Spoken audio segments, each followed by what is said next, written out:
Hello and welcome. It's 10 a.m. on Wednesday, the 12th of November. You're tuned in to our mid-morning newscast here on Arirang TV. I'm Mark Broome. Let's take a look at what's making the headlines. Meeting in Beijing, the leaders of South Korea and the United States reiterate their commitment to jointly deal with North Korean provocations and to put the regime on the path to denuclearization. The captain of the sunken Sewol-ho ferry is jailed for 36 years after a local court finds him guilty of negligence. On the same day, the government announced all search operations at the site of the sinking will stop. Plus, Korea's unemployment rate remained the same as a month earlier in October, but job creation weakens to a 4-month low. But we start with Tuesday's bilateral talks between President Park and US President Barack Obama on the sidelines of the now finished APEC summit in Beijing. The main focus of their talks was on the denuclearization of the Korean Peninsula, and the two leaders also stressed the need to work a lot more closely with Japan on this very sensitive issue. Our Chae-Yu-sun starts us off. Presidents Park and Obama, meeting on the sidelines of the APEC summit in Beijing, highlighted the international community's concerted efforts in addressing the North Korean nuclear issue. The South Korean president, who met Chinese President Xi Jinping a day before, also shared Beijing's stance on its ally Pyongyang's nuclear ambitions. President Park told President Obama that China is more determined than ever before about not accepting North Korea's nuclear development. This comes after the Chinese ambassador to the U.S. recently expressed annoyance about Washington pressuring Beijing to better persuade Pyongyang to lay down its nuclear arms. Seoul and Washington recognize Tokyo as a vital partner in bringing Pyongyang back to denuclearization talks. The two leaders exchanged views about the importance of cooperation between Korea, the U.S., and Japan. They also agreed to cooperate regarding President Park's peace initiative in Northeast Asia. In response to some media speculation that President Park's endorsement Tuesday of Beijing's roadmap for a free trade area in the Asia-Pacific may upset Washington, Seoul's foreign ministry official clarified that all 21 APEC members, including the U.S., supported it. President Park heads to Myanmar on Wednesday for the ASEAN Plus 3 and East Asia summits. There she will talk about the security situation on the Korean Peninsula and address global issues such as the Ebola outbreak and threats posed by Islamic State militants in the Middle East. Chae-Yu-sun, Arirang News, Beijing. Now, as Yu-sun just mentioned there in her report, one of the main points of conversation at this year's APEC summit in Beijing has been China's vision for a regional trade bloc called the Free Trade Area of the Asia-Pacific. And on Tuesday, President Park pledged Korea's full support for this idea, and Chinese President Xi Jinping announced the official beginning of the so-called FTAAP roadmap. Our Gwon-soa reports. 중국이 제안한 FTAAP 실현을 위한 베이징 로드맵을 적극 지지합니다. President Park Geun-hye's endorsement of the China-backed trade pact came after her Chinese counterpart called on APEC leaders to actively work to realize the free trade area of the Asia-Pacific. If and when in effect, it would become one of the largest FTAs covering more than half of the global economy and trade. President Xi Jinping announced the FTAAP's blueprint as ready on the conclusion of the APEC summit Tuesday after last week's minister-level talks. We decided to launch the FTAAP process. It represents a historic step we've made towards the realization of the FTAAP and marks the official launch of the process. At this point, this launch means nothing more than a strategic study to take around 2 years. But it's widely expected to bring much attention to the G2 nations' competition in building their trade blocs. The focus now goes to how and whether this step will have an impact on the U.S.-led multilateral free trade framework called the TPP, short for Trans-Pacific Partnership, which China is not a part of. In case of South Korea, President Park has also reportedly expressed her country's interest in joining the U.S.-led TPP early this year. Gwon-soa, Arirang News. And Korea's reliance on China for growth is only expected to continue to grow with the recently agreed upon free trade agreement between the two countries. Now, this is especially true for Korea's top 200 companies, which are already extremely active in China. Between 2011 and 2013, those companies' combined sales in China jumped 35% to more than $133 billion. Now, Samsung Electronics seems to have benefited the most from Korea's blossoming trade relationship with China. The tech firm's sales spiked to $36.6 billion in 2013. That's up a staggering 74% from 2011. Experts say, though, that Korean exporters need to focus more on premium, high-end products and consumer goods to better tap into China's domestic market rather than depending too much on intermediate goods. Now, a Korean court has found the captain of the Sewol-ho ferry that capsized in April guilty of negligence and sentenced him to 36 years behind bars. Prosecutors say they will appeal against the court's ruling on the captain and 14 other crew members of that ill-fated ferry. They had sought the death penalty for the captain for homicide. Our Kim Yeon-bin reports. A district court in Gwangju on Tuesday sentenced Lee Jun-seok, the captain of the Sewol-ho ferry, to 36 years in prison for abandoning ship at the time of the deadly sinking. He was, however, acquitted of murder charges, meaning he avoids the death penalty, which prosecutors had pushed for. The court said in their ruling that there wasn't enough evidence to convict Lee of murder. They said the prosecution had failed to prove that Lee was aware his actions would lead to the deaths of people on board. In the same ruling, the ferry's chief engineer, identified only by his family name, Park, was convicted of murder and sentenced to 30 years in prison. He was found responsible for not helping 2 crew members who later died in the ferry escape. 13 other crew members were given sentences ranging between 5 and 20 years on charges of abandoning ship and violations of ship safety protocol. Prosecutors pinned most of the blame for the deaths of 300-plus people in the ferry disaster on Lee and his crew, as they told passengers to stay in the cabins while the crew hurriedly left the sinking ferry. Tuesday's verdicts bring the 5-month trial to a close. Prosecutors say they will appeal Tuesday's court decision on all 15 crew members. The ruling came hours after the Korean government ended its 7th-month underwater search inside the sunken Sewol-ho ferry. The 6,800-ton ferry sank on April 16th off Korea's southwestern coast. The death toll in the tragedy currently stands at 295, with 9 still missing. Kim Yeon-bin, ARIRANG News. And the Korean government announced on Tuesday that it will stop underwater searches for the remaining missing people from April's ferry disaster. As Hyun-bin just mentioned there, 295 bodies have been found, but 9 people are still missing to this day. Our Connie Kim reports. The underwater search operations for missing victims of the Sewol-ho ferry disaster has come to an end, despite 9 people still being unaccounted for. Oceans and Fisheries Minister Lee Ju-young announced Tuesday morning that the government made the decision upon the request of victims' families. We are announcing that the underwater search operations that continued for more than 200 days are being stopped. I sincerely regret calling off the operations without recovering all those unaccounted for. Minister Lee said that parts of the hull are collapsing and that dropping water temperatures are making operations difficult and dangerous for divers. He added there was little possibility of recovering additional victims.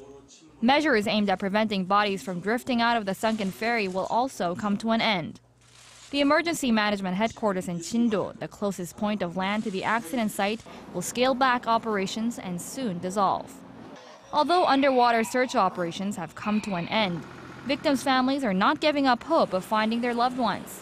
They requested that the government fully review the options of raising the vessel, calling it a final means to finding the 9 who remain missing.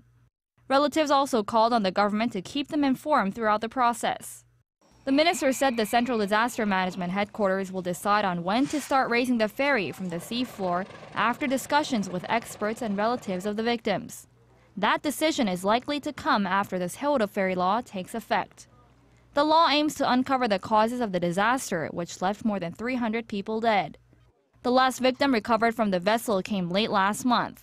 Before that, no one had been found inside the sunken ferry since July. Connie Kim, ARIRANG News. And staying with the aftermath of the ferry disaster, and the families of the victims have asked the government to start pulling the vessel out of the sea. As you can imagine, this is going to be no easy task. The Ministry of Oceans and Fisheries says the salvage operation will take at least 1 year and cost more than $90 million.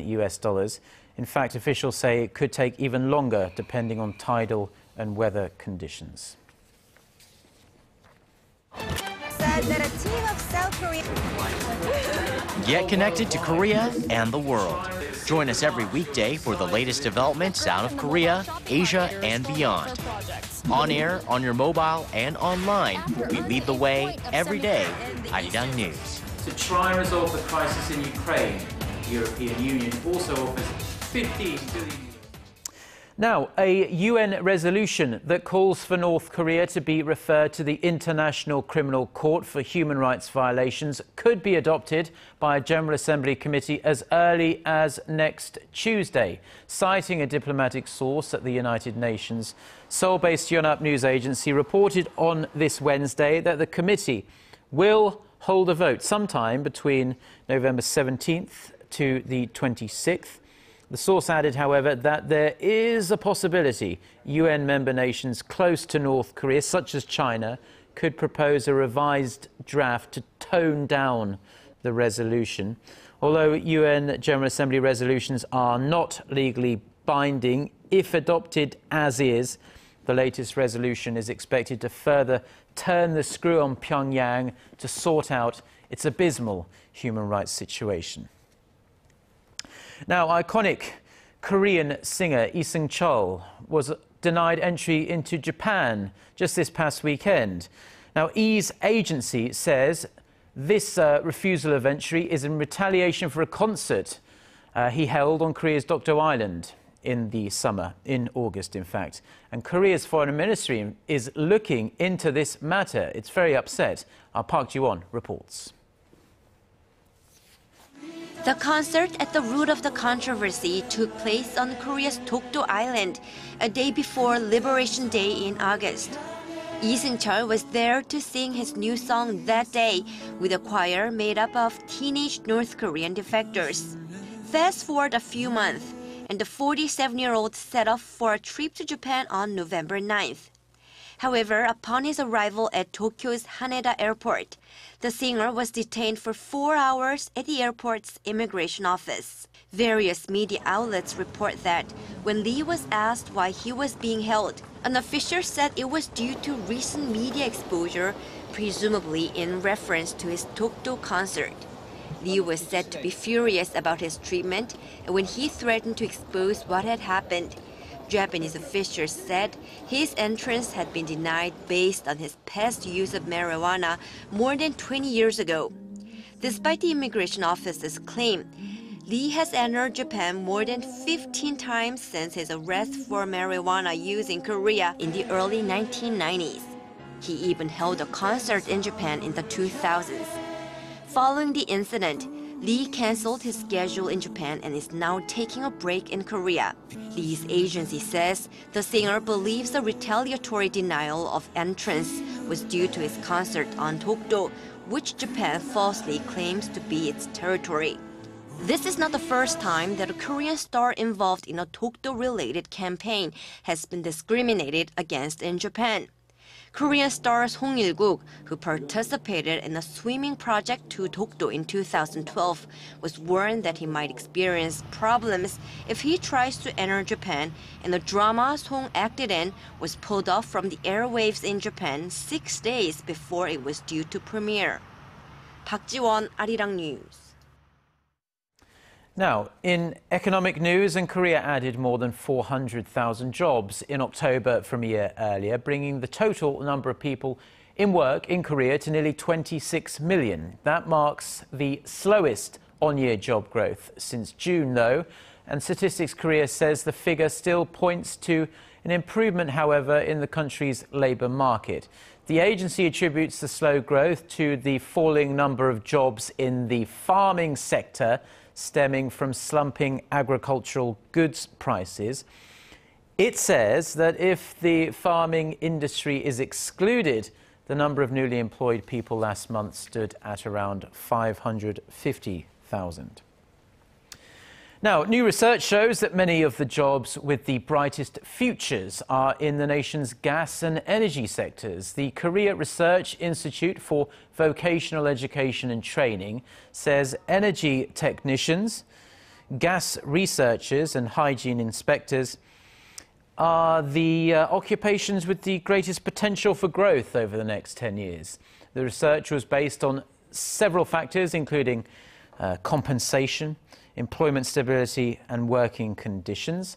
The Institute says the results reflect growing interest in renewable energy as well as safety and welfare. Other jobs that made it onto the list include aircraft technicians, food service administrators and researchers in the life sciences industry.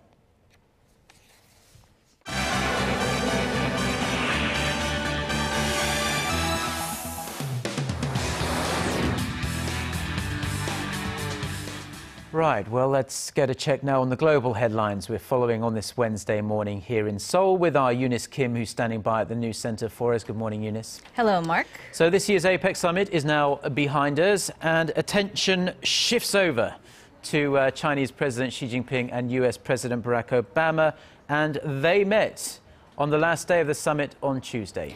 Right, they kicked off 2 days of face-to-face talks, even as the ink was drying on that FTAAP, the Beijing-led free trade zone in the region, widely viewed as a competitor to Washington's 12-nation Trans-Pacific Partnership.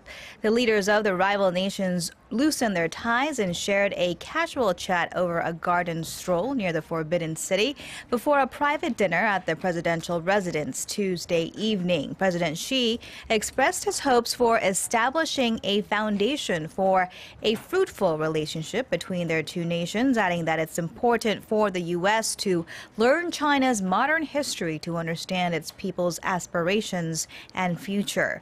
President Obama, for his part, told President Xi he wanted to take their relationship, quote, to a new level, saying the whole world benefits when their governments work together effectively.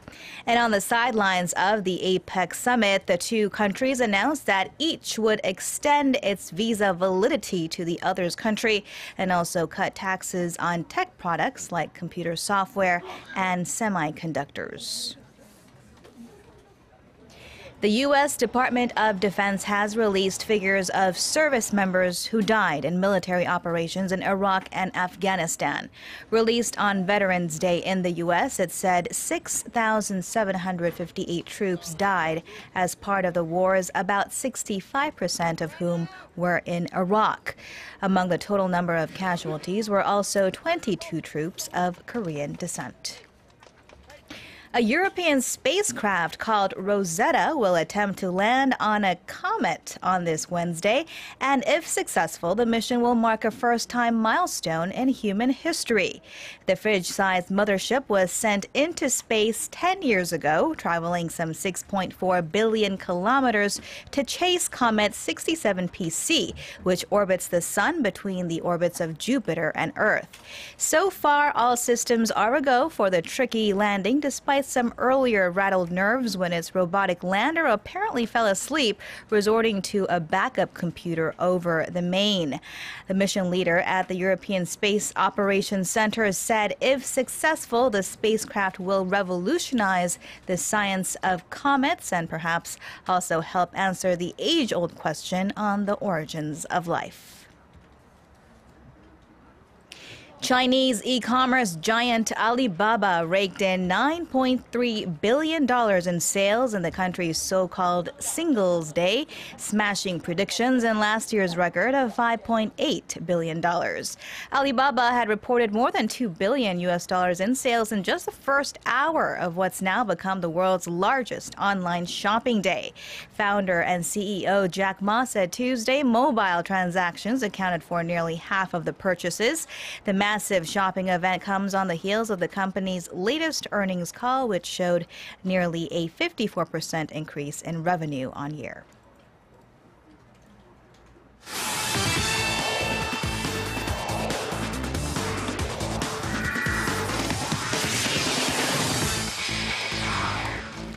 And a good Wednesday morning to you all as we kick things off with the 2014 Korean Series, with the Samsung Lions one win away from clinching their fourth straight title, while the Nexen Heroes try to force a Game 7. So let's take a look at the highlights from Game 6. Of course, going into the game here, top of the third inning, bases loaded for Choi Tae-in. That's an RBI two-run single to right as Samsung takes an early 2-0 lead. Before Game 5, hero Seunghoon makes it 4-0 with an RBI double to right center. Nexen not giving up yet, fourth inning, Lee Tae-gun, that's an RBI double to left center, cuts the deficit to 4-1. But the sixth inning, Yamiako Navarro deep to left center, gone a three-run shot. His fourth home run of the series breaks it wide open.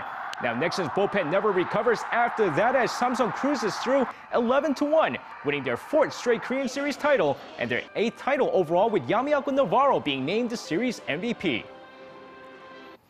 And in baseball, after 4 days since Kim Kwang-hyun was posted, the SK Wyverns were informed of the highest bidding team on Tuesday, but turns out the highest bid was far from what SK expected.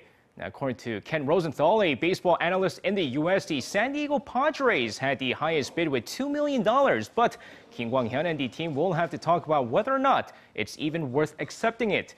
An official at the SK Wyverns stated that the former MVP was shocked when finding out about the amount, as the team will inform the MLB office by Friday 7 a.m. whether or not they'll accept it.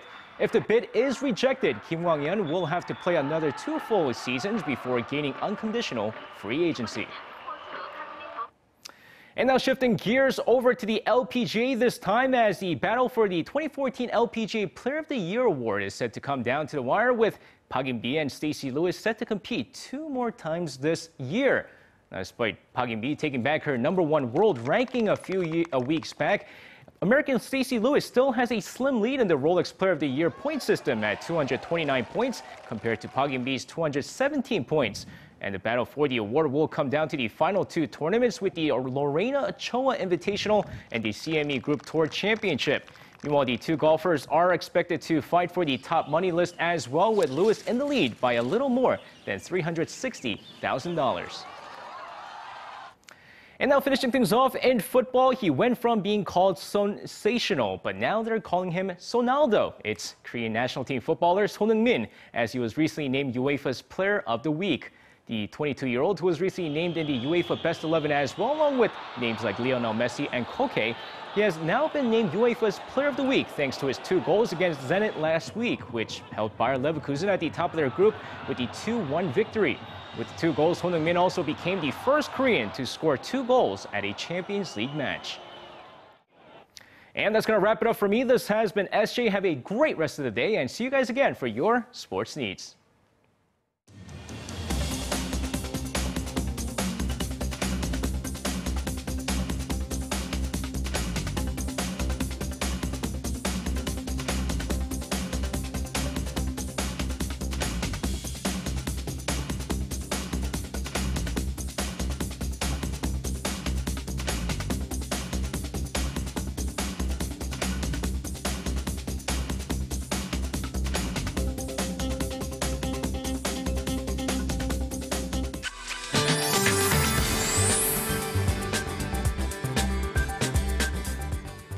Right now, the temperatures are sitting out at 7, actually chillier than earlier hours, and winds are just making it feel so much colder.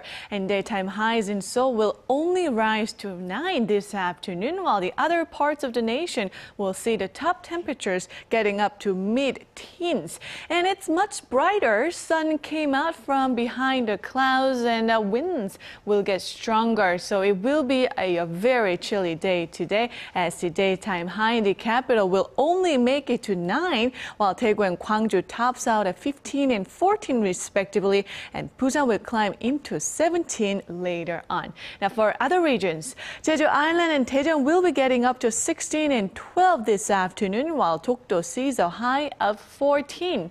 Well, much colder days in store for tomorrow, which is the day of the college entrance exams here in Seoul. Highs will only get up to 5, so hope you'll be aware of upcoming wintry weather that's ahead of us tomorrow. That's all for now. Back to you, Mark, in the studio. Well, thank you very much, Jiyeon, for the weather there. And that's all we have for now. We'll be back with our next newscast at noon Korea time. Until then, goodbye.